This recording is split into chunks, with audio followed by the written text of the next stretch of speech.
ሻሎም ሻሎም ሻሎም ናይ እግዚአብሔር ቤተሰብ ሰላምን ጸጋን ክርስቶስ ምስኩልኩም ከመይ ሓዲርኩም ሎም ድማ ከምት ሁሉ ጊዜ እንካፈሎ ናይ እግዚአብሔር ቃል ሓቢርና ንመዓልቲ ዝኸውን ክንሪኢና ሎም እንካፈሎ ቃል ሓይሊ ቃል አፍና ዝብል ሓይሊ ቃል አፍና ኢየሱስ ንዘላለም ጎይታ እዩ ናይ ቃል አፍና ሓይሊ እንተ ዘይተረዲና ንህይወትና ብትኽክል ክንዕወተላ ይንኸለኒና ኣብ ህይወት ዕውታት ሰባት ሓደ ነገር ዝተረድኦም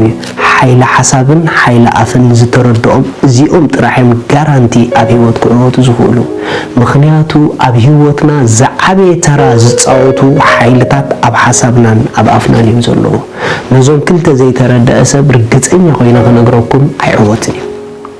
عوتنا هيوتنا أم محلاو أفنان أم محلاو حسابنا نيزولو مصحف قدوس كنزيبل أم السالي مراف عصر شمونته كاب إسرا كبدسب كفر أفو يتأجب كبدسب كفر أفو يتأجب إتوت كنافور خاء كاب إتوت كنافور خاء يتأجب إلو موتن هيوتن أبسلت عن ملحسيو اتزفكر خاء فرياخ ملحو موتن هيوتن أبسلطان ملحاسيو بخالا الزراربا أب هيوتنا وينا يموت علم وينا هيوت علم كسلطنو سلطان زبم أفنايو إذن كلتا علم سلطانهم هيوتنا دليتهم أبنا برانا كسلطنو زغبرم أفنايو انت دعا ناي برخت علم ناي هيوت علم اب نفس وكف سبمتنا كسلطن ندلي خوينا كسلطن زغبرو افناي مخنياتو مانم عينت نجر بزي افنا اب هيوتنا اي سلطنني بخالا الزراربا نتتزاربو نعوي خاتمو برو أفنا نهيوتنا كفرس ملؤ كئلتن حيلنا الله نهيوتنا كندق دما ملؤ كئلتن حيلنا كابزجر مكم إجزي أبيهر ناتو علم أب علمنا كقلصو خلو مجمرتان علمو نابانا نخقلصو أفنا قدميت ليو أملاخ أفنا خيتو قصاصر نهيوتنا قصاصر أي كئلنيو ناي እግዚአብሔር ዓለም ናይ እግዚአብሔር ሐሳብ ናይ እግዚአብሔር ክብሪ እትሱ ኣብ ነፍስ ወከፍ ስጉምትና ክሪኦ ዝደሊ ንኽሪኦ ፍቃድ ዝቦ አፍናይ አምላኽ ስለኺ ሰናይ እንደሐሰበ እስኺ ስለኺ ሕማቕ እንተ ተዛሪብኪ አምላኽ ዝሐሰበ ይኮነን ዝኸውን እቲ ዝበልኪ ዝኸውን እግዚአብሔር ኣብ ህይወትና ዘይሓልፎም ክልተ ነገራት ኣለዉ አፍናን ሐሳብናን ስለዚህ አምላኽ ቅድሚ ዝኾነ ነገር ሐሳብናን አፍናን ክቆጻጽሮም ይደሊ ምክንያቱ ንህይወትና ዌልካም ሚሎም ዘሕልፉ አፍናን ሐሳብናን እዩ ሓደ ነገር ክነግረኩም ኣብ አፍና ስፍራ ዝሓዘ እሱ ናይ ጽባሕ ህይወትና እዩ ማንም ዓይነት ነገር ካብ መንፈስ ዓለም ናብ ዝግእዛው ዓለም ዘሕልፍ አፍደገ አፍና እዩ ስለዚህ መጽሐፍ ቅዱስ ሞትን ህይወትን አብስልጣን አፍም ዘሎ አብስልጣን ልሳናይም አብስልጣን መልሐስናይም ዘሎ ዝገርም ነገር እዩ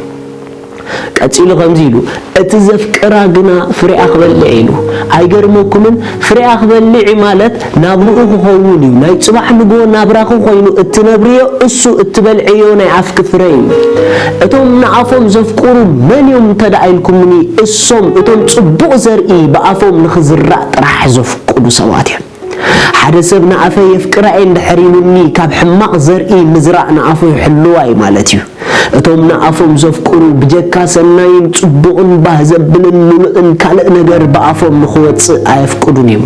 ሎማ ሓደ ምስጢር ክነግረኩም በአፍክ ዝወፅእ ቃል እሱ ዘርእን ህይወትኪ እዩ እትነብርዮ ናብራ ድማ ዓጺድ አፍኪ እዩ በአፍና ዝወፅእ ቃል ዘርእን ህይወትና እንነብሮ ናብራ ድማ ዓጺድ ናይ አፍና እዩ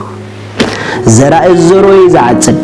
ጻዕዳ ስርናይ ዘሪኻ ጸሊም መሸላይ ተዓጽድን ኢኻ ዓጺድ ዘርኢ ዝመስል ስለዚህ ናይ ጽባሕ ንጎ ጽቡቕ ዓጺድ ኣብ ህይወትካ ትጽበን ድሕር ኮንካ ኣቐዲምካ ጽቡቕ ዘርኢ ደጋጊምካ ዝራእ እቲ ዝገርመኩም ነገር ከምዚ ኢሉ ምሳሌ ከብዲ ኢሉ ከብዲ ሰብ ካብ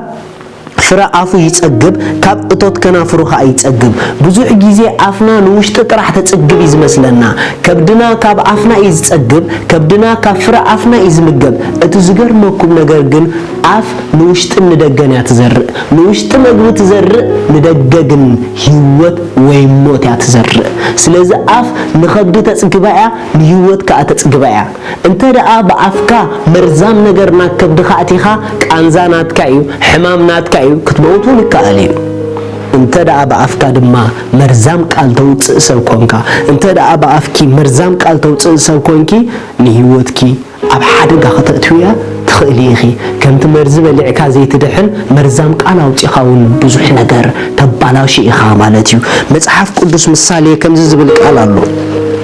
ኢየሱስ ጎይታ እዩ ምሳሌ ምዕራፍ 13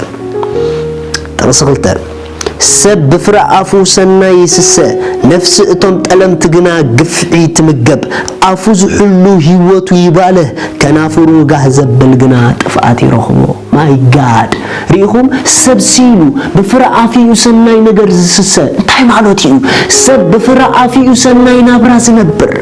ሰብ ብፍረ ኣፍኡ ጥዑም ናብራ ዝነብር እቲ ንኣፉ ዝኸፍት ጥፍኣት ይረኽቦ ኢሉ እቲ ንኣፉ ዝሕሉ ድማ ንነብሱ ይባልሃ ኢሉ ብስምዒትና ተደፊእና ኣይንዛረብ ብስምዒትና ተደፊእና ቃል ኣይንውፅእ ንምንታይ ንነብስና ኣይንሕልዋን ዘለና ስለዚ እቶም ንኣፎም ብስምዒቶም ንኸይዛረቡ ዝሕሉ ሰባት እሶም ንህይወቶም ካብ ጥፍኣት ይባሉ እዮም እቶም ንኣፎም ስምዒቶም ብዝበሎም ዝኸፍቱ ሰባት ግን እሶም ንናብርኦም ኣብ ሓደጋ የእትዉ እዮም ኢየሱስ ጎይታ እዩ ናይ መጨረሻ ሓደ ቃል ከንብበልኩም ካልኣይ ቀዳማይ ጴጥሮስ ምዕራፍ 3 ከምዚ ዝብል ቃል ኣሎ ካብ 9 ምርቃ ምእንቲ ክትወርሱ ነዚ ጽዋዓት ኢኹም እሞ መርቁ ደኣምበር እኩይ ኣብ ክንዲ እኩይ ወይስ ጸርፊ ኣብ ክንዲ ጸርፊ ኣይትመልሱ ኣዒንቲ እግዚኣብሔር ናብ ጻድቃኔን ዝርያ ኣእዛኑ ድማ ናብ ጸሎቶሜን ገጽ እግዚኣብሔር ግና ነቶም ገበርቲ እከይ ይጻረሮም እሞ እቲ ህይወት ዝደሊ ህይወት ክፈቱ ጽቡቕ መዓልታት ክርኢ ዝደሊ ልሳኑ ካብ ክፉእ ከናፍሩ ድማ ተንኰል ከይዛረብ ይኸልክል ሪኢኹም እቲ ጽቡቓት መዓልታት ቅድሚ ይኽርኢ ዝደሊ እቲ ጽቡቓት ዓመታት ቅድሚ ይኽርኢ ዝደሊ እቲ ጽቡቓት ሰሙናት ቅድሚ ይኽርኢ ዝደሊ እቲ ጽቡቓት ኣዋርሕ ቅድሚ ይኽርኢ ዝደሊ ኣብ ሎሚ ንልሳኑ ካብ ክፉእ ቃል ይሓልዋ ምኽንያቱ ዝመጻ ዘለዋ መዓልታትና ጽባቕኤን ኣብቲ ሎሚ ዘውፃናዮ ቃል እዩ ሎሚ ኣፉ ዘይሓለወ ዝቕፅል ዘሎ ጽቡቕ ነገር ክርኢ ኣይጸበ ዋይ ተተባሃለ መስርሕ ተጋጊዩ እቲ መስርሕ ሎሚ ብትዛረቦ ንጽባሕ ህይወትካ ምሕላው እዩ ጽባቐ ጽባሕ ኣብ ጽባቐ ናይ ሎሚ ቃልካ እዩ ዘሎ ጽባቐ ዝመጽእ ዘሎ ዓመት ኣብ ጽባቐ ናይ ሎሚ ቃልካ እዩ ዘሎ እስከ ሎሚ ብእምነት ን2020 ሰናይ ዝኾነ ቃል ፕሮፌሳይ ግበሩ ተነበዩላ ምኽንያቱ ናይ ሎሚ ትንቢትካ ናይ ጽባሕ ህይወትካ እዩ ሻሎም